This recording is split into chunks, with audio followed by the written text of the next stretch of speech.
Okay, a quick one because I've been recording these other things, but they're kind of long and a little complicated, and I've been having trouble getting them uploaded. Okay.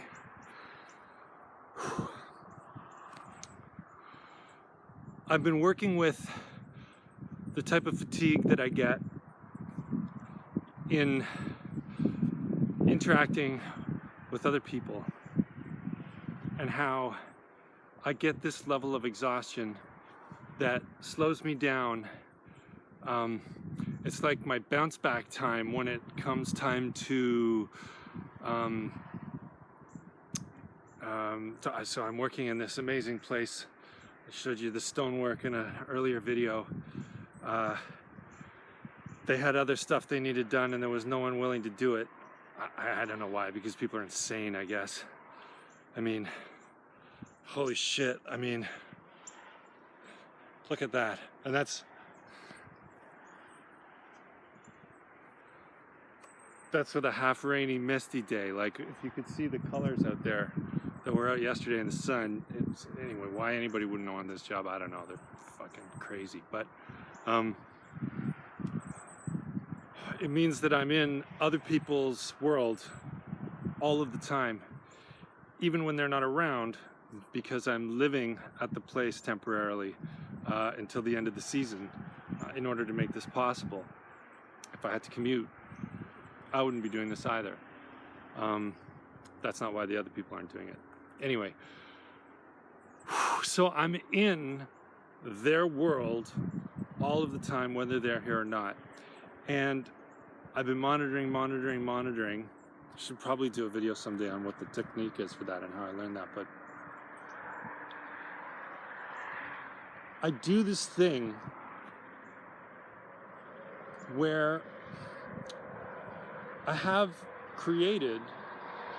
to acknowledge a kind of false self for myself. This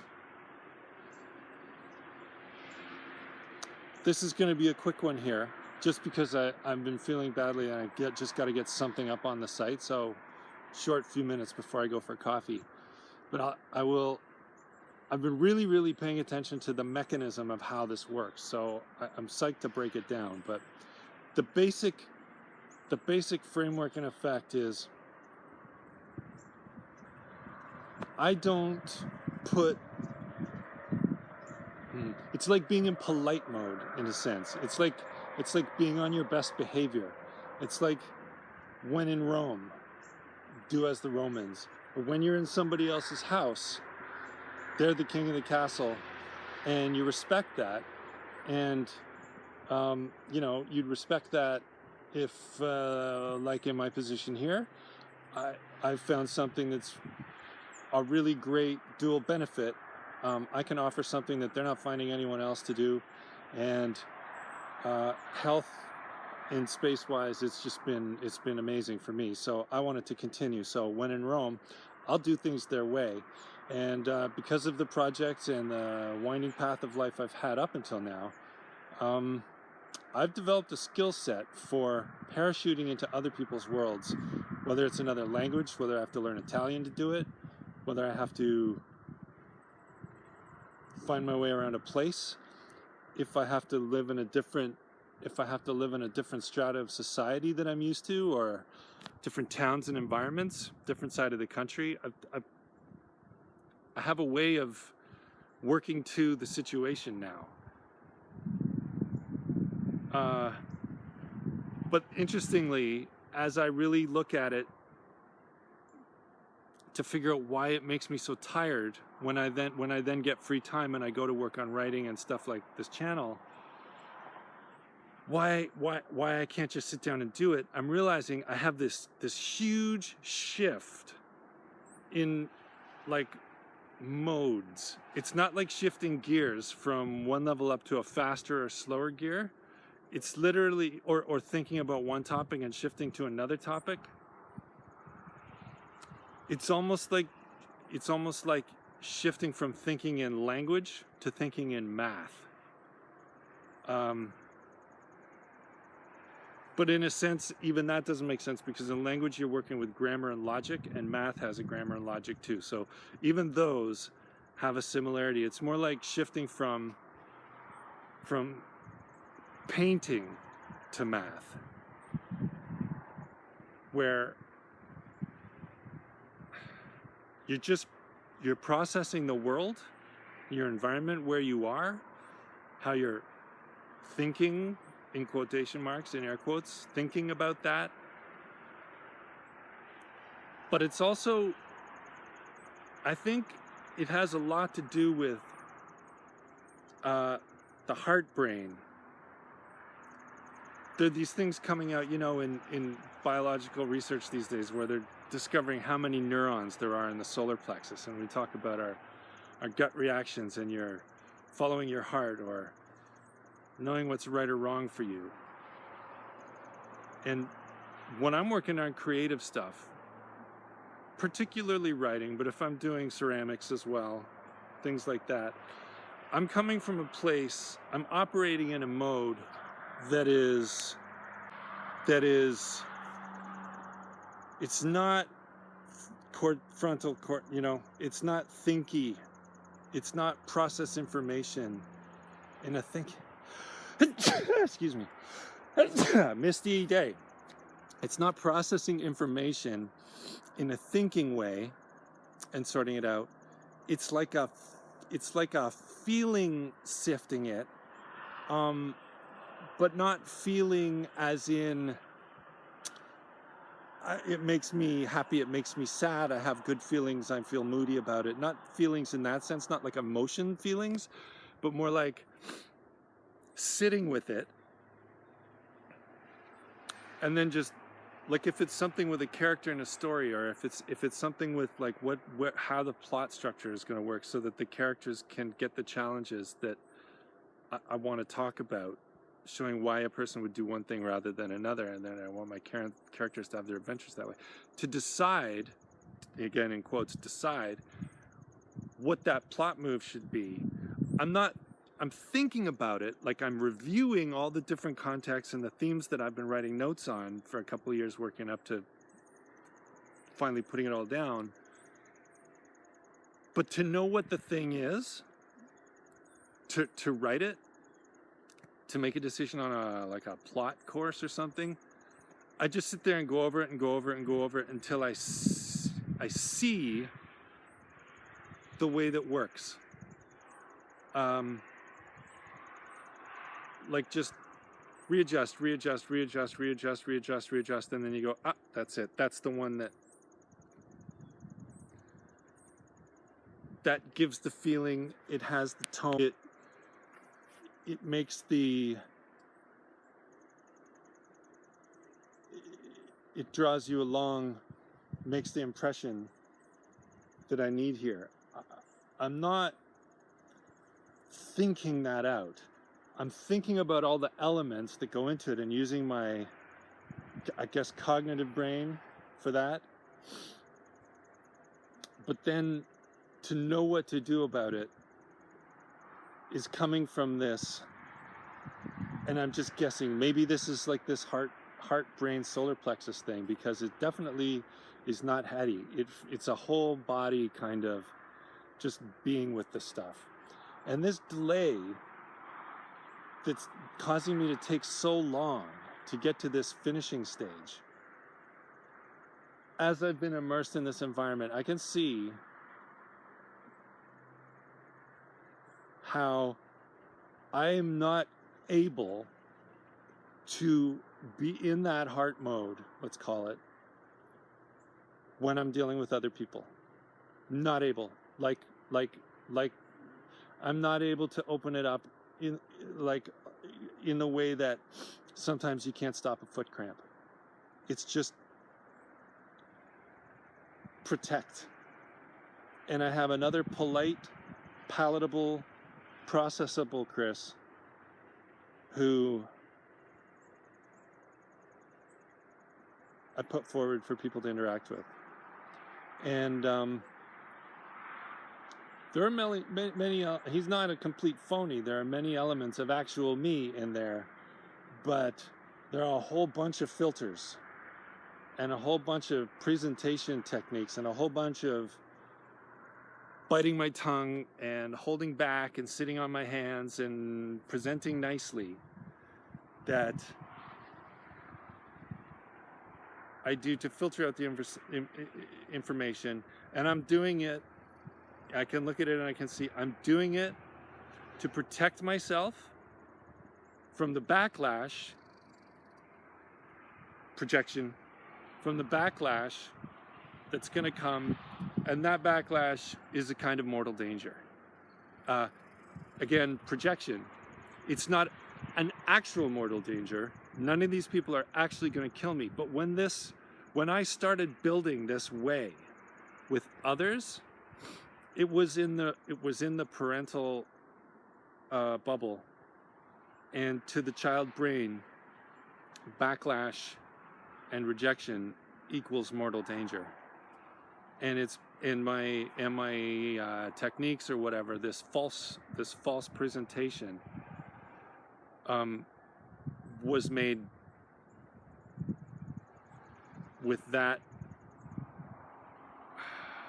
feeling framework, that interpretation, and I now project it on everybody, which is, it protects me, but it's also a prison. And in many ways it's not fair, because it doesn't give people an opportunity to accept who I actually am if I was to present it. So I'm prejudging them. And when I look at that, what is this prejudging? What judgment, what interpretation am I projecting on them? It's so clear that it's just like, oh, Jesus, when I look at it, it's a presumption on my part that they can't handle direct reality, direct expression, and that they will have an emotional meltdown and attack me to stop me from what I'm doing. At all costs, they will attack me. Screaming, yelling, wire hairbrush spanking, triangulation, food taking away, like all kinds of fucked up shit.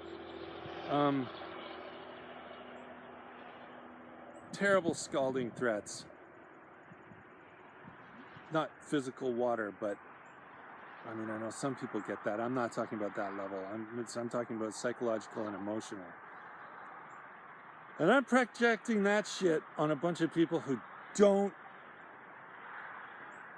do that to people.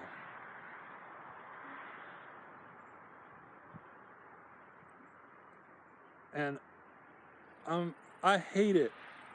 It pisses me off and depresses me to no end when other people look at me as if I'm capable of some kind of assholery, or they interpret actions that I've made as if I did it from some kind of asshole, motivation or attitude, strategy, whatever, selfishness, when that wasn't what I was doing at all. And maybe there wasn't even anything wrong, and maybe there wasn't even a wrong outcome from what I did, but they just throw an interpretation on it. Or maybe something did work out either wrong or not 100%. And if they would, instead of just casting this shit on me, if we could just face the thing directly, then I could correct the mistake. But instead, painted with the asshole brush. Okay?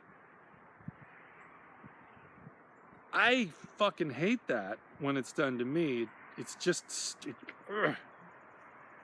so irksome and frustrating and insulting. And there's a degree of that in what I'm doing. And it's a distortion. It puts me in a non-real world. And it's locking me back into this limitation of the only life that I'm building for myself in the temporal world being whatever this false self can come up with. And since I hate being the false self, I'm always wanting to get back to being alone or whatever so that I can just be me, because I don't like being false guy. So I do as little as possible as I can out in the temporal world to make my way and make my life. Consequently, it's very limited.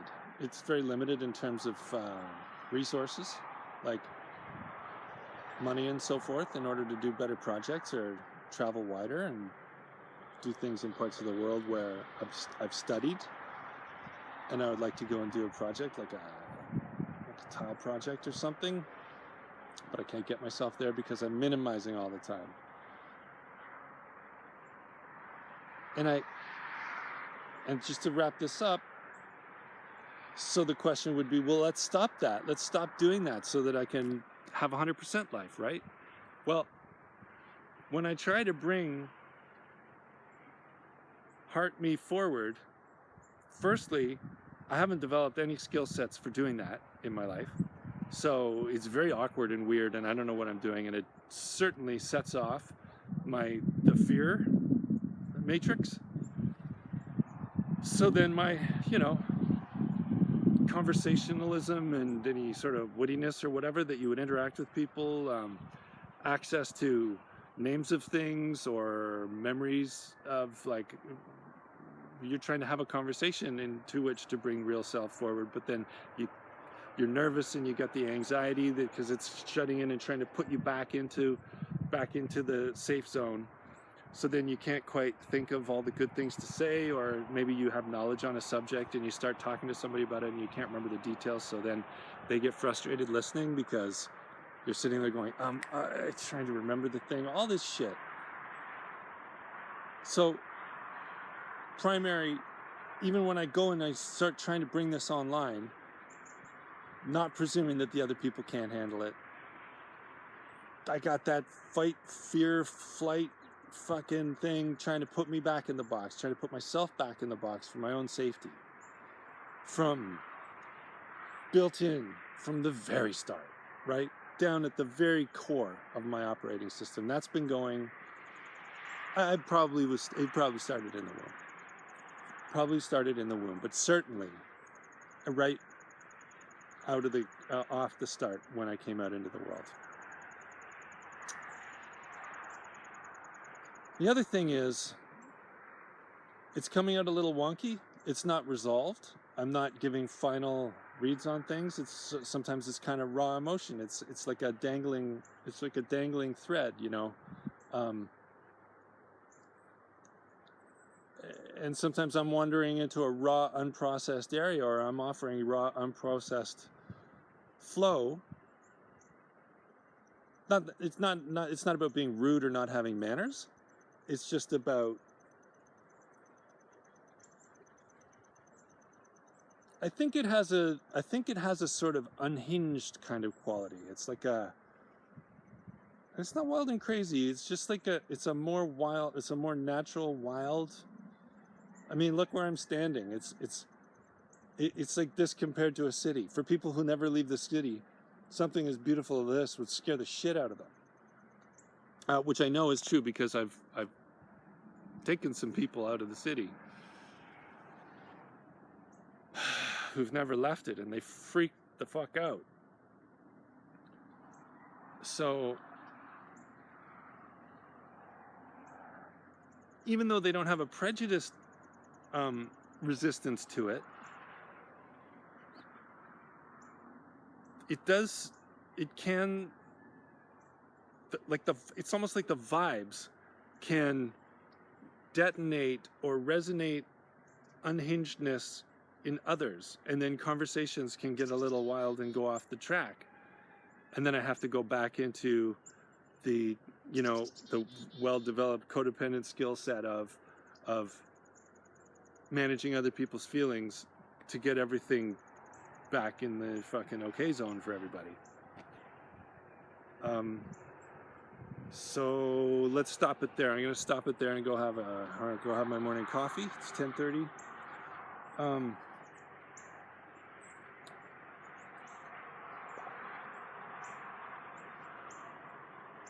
yeah, I hope everybody's doing great and making progress out there. Um, right over there.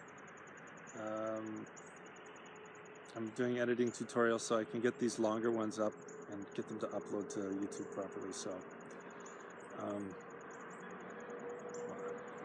I'm fucking slow, but I'm on top of it. So it's movement is happening. All right, I hope everybody has a great day, and I'll check in again as soon as I can. Ciao.